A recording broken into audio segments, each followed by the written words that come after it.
Hello everyone, and now welcome to a game between 120 and Fly. This game taking place here on Last Refuge 1.5. 120 spawning as the blue undead player on the bottom left-hand side of the map, opening things up with a Death Knight, going up against Fly, who is going Farseer with Headhunters first.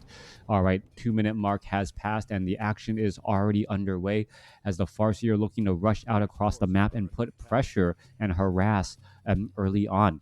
Meanwhile, down to the south here, Death Knight looking to clear out some creep camps only with skeletal minions, and himself must have taken down a critter early on, but the Farseer is already here ready to engage and perhaps cause a bit of harassment. Ensnare going down there. Who gets that last bit of experience? It looks like the Death Knight got it there, picking up that Claws of Attack +5 as skeletal minions are getting cleaned up as well. Alright, a Death Knight could be in trouble. Gets a Death Coil off there, but now needs to find a way back on Blight so that damage does not stick too much. Farseer looking to retreat all the way back here. Meanwhile, skeletal minions looking to do a little bit of damage, buy a little bit of time, as Fly wants no part in dealing with that cold hitting Nerubian tower.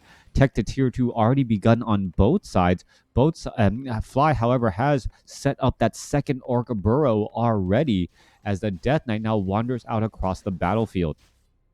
Alright, 4 skeletal minions, not bringing along any ghouls. Acolyte getting finished off here as the Farseer now finally fighting alongside some of those headhunters. Alright, one more final shot there needed, but, well, 120 able to get to that final blow, still to deny a little bit of experience. And early experience making such a big difference overall. Wow.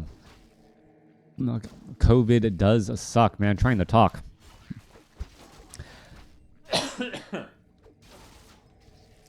Alright, skeletal minions now retreating back here. Ensnare going down onto the Crypt Fiend. Both sides fighting their way through. Maybe I'm not going to do my simple play-by-play, but more talk about positional things and strategies.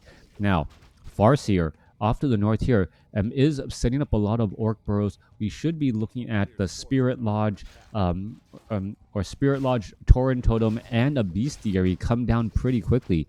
All right, Headhunter looking to get finished off here, and the Death Knight is actually doing a fairly decent job of harassing by himself right now, even though the Farseer was the one to initially start that harass. Coming back through, continuing to poke against the Nightcrawlers and additional units as well. Try to finish them off. Farseer picking up that Mantle of Intelligence for a little bit of bonus damage as well, as that Farseer still looking to get to level 2. We're nearly 5 minutes into this game, and still no one at level 2 yet, as 120 now finally on out here on the battlefield with some actual units. Farseer gets to level 2 here, does pick up some sentry wards. Meanwhile, Dark Ranger as that second hero, quickly training that up and trying to make her presence known very, very early. Forest Troll High Priest now taken down. I don't believe 120 would have gone for Dark Ranger second if it was a Blade Master first, as the Death Knight now gets up to level 2. Sentry Ward of Fly is keeping track of all of the action here. Little bit of poke damage coming back across, and that Dark Ranger, while going up against these early headhunters, could really build up and strengthen up a skeletal army if you are simply not ready for it. Chain Lightning does go around here, both damage. Still trying to rack up a little bit. Lesser Dark Minion out there onto the battlefield. We do see that Dark Ritual Dagger. Ritual Dagger getting some heals. Wow, this sucks. Might be done after 2.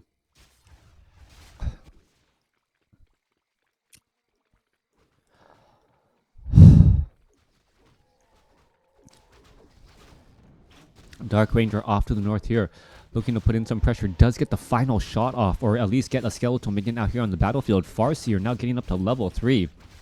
as both sides fighting their way across.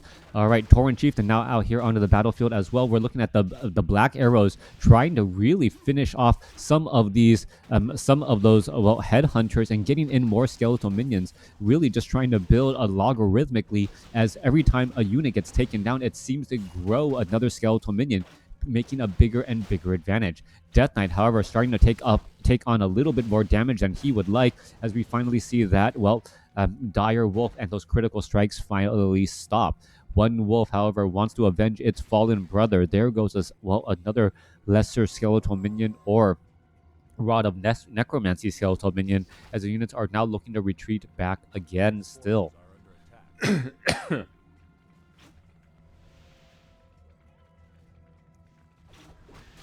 Don't imitate the grunt when I'm off screen. Ooh, oh.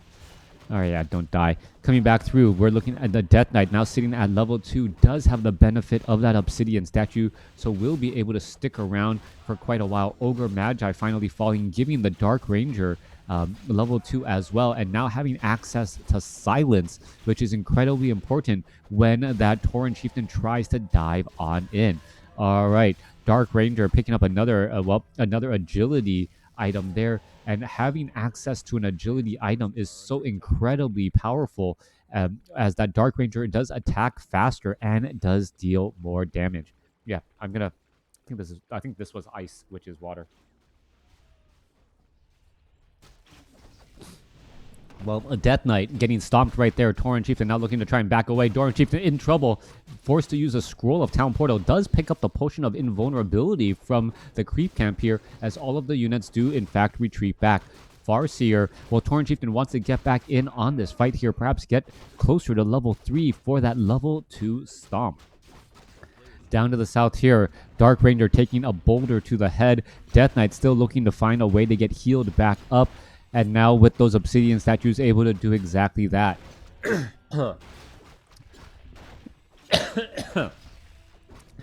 Death Knight sitting at level 3. Continuing to heal, level up once more. And meanwhile, Dark Ranger, Death Knight, level 3, level 2 Death Knight getting back into that, yellow zone, as we are looking at the Lich about to make its presence known on the battlefield with that Orb of Corruption. Death Knight making his way back off to the north here. We're looking at the Tauren Chieftain. Does have an Ankh of Reincarnation, so can try and dive on into a situation and then land down a stomp. Meanwhile, the Dark Ranger now making its way off to the north here. Are we going to see perhaps a silence or something else? There goes a black arrow shot onto the Tauren Chieftain to disrupt that heal. Dark Ranger continuing to put in pressure, as we are looking at a third and final hero coming out from the Orc in a Shadowhunter. Shadowhunter out here on the battlefield, and now pretty much by his lonesome self, needs to make his presence known. There goes a silence. Is the Shadowhunter going to end up getting taken down before it even does anything? It does, but an Ankh of Reincarnation quickly transferred over, allowing that Shadowhunter to fight another day. Potion of Invulnerability will need to be used by that Tauren Chieftain. Healing wave, most likely from the Shadowhunter, to keep that Tauren Chieftain alive and well. Not quite sure why we don't see that as of yet, as we see a Dust of Appearance there. Fly doing a good job holding on to those heroes. Beautiful item transfer and item management, keeping Fly in this game here, as Hex was the first ability coming in from the Shadowhunter instead of Healing Wave. Tauren Chieftain now looking to fall back here, perhaps hang back tight, and then try and re-engage here in just a moment. Tauren Chieftain will be ready to go here in just a moment. Meanwhile, we're looking at the Destroyers absorbing quite a bit of damage as well. Or dealing quite a bit of damage as well against those Orc Burrows. Both sides still fighting their way through. Death Knight continuing to put in that pressure as the Tauren Chieftain looks to retreat back. Shadowhunter sitting still at level... the Shadowhunter is still sitting at level 1 there. Potion of Invulnerability forced on that Death Knight. Shadowhunter trying to get into that engagement, but with the Potion of Invulnerability, unable to get a Hex onto that Death Knight, as that Death Knight may try to get a Death Coil and finish off that Shadowhunter again. That Potion of Invulnerability seemingly lasting forever and a day, forcing that Shadowhunter, allowing that Shadowhunter to get taken down. Ensnare going down onto the Obsidian statues, which is the glue of the undead army. keeping everything together so that the rails don't just fall off. Lightning, chain lightning, countered by a level 2 death coil, able to heal back up. Dark Ranger could be in trouble. He gets taken down as the Tauren Chieftain now needs to look to retreat back as well. Shadow Hunter about to get resurrected. 40 supply compared to 42. This is a long, drawn out fight. Are we going to see the Obsidian statue get taken down? No, we are not. There goes a Dust of Appearance, and there goes another Crypt Fiend right there with another Crypt Fiend to still get exposed up. Dust of Appearance is still there. Shadow Hunter going to finish off another. And with the death of those two Crypt Fiends, Fly perhaps taking a little bit of an advantage. Level 4 on the Farseer going up against a level 3 Death Knight. Both sides still fighting their way through. Low hit point Obsidian statues generally have a difficult time at trying to find a way to heal back up. Level 2 now on that Lich. Farseer doesn't have level 2 Chain Lightning, and there's no other units here. Not quite sure what to make of this aggression. Perhaps he's trying to set up a trap here, as we're looking at a boulder go down onto that Dark Ranger. Tauren Chieftain keeping track. 120 knows exactly what's up with this Sentry Ward, keeping track and keeping distance of the army, of the Orc army here, as they're both still trying to engage. Rock Golem going to go and engage here, going to finally get taken down. Obsidian statue needs to get poked apart to try and start to have this come apart here, as the Tauren Chieftain does finally throw down a stomp. There's a healing wave, but that Tauren Chieftain now forced using a Scroll of Speed in order to head back. Both sides still fighting their way through. The heroes of the undead still able to fight and stay alive, as the Death Knight had enough mana for another round of Death Coil, with still another one in the chamber. Kodo Beast looking to retreat back. Okay, you put ice in there and you froze it. It's going to take a little bit of time. Just let it defrost a little.